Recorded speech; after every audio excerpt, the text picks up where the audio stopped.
Upaya peningkatan infrastruktur kembali dilakukan di wilayah Kota Lubuk Linggau.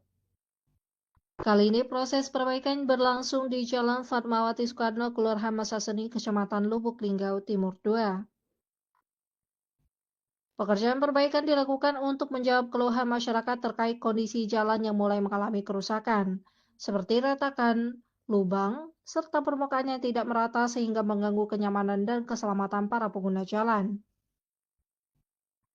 Terlihat para petugas lapangan bersama pihak terkait mulai melakukan penambalan jalan berlubang, pemerataan permukaan hingga pengecoran pada titik-titik yang mengalami kerusakan cukup parah.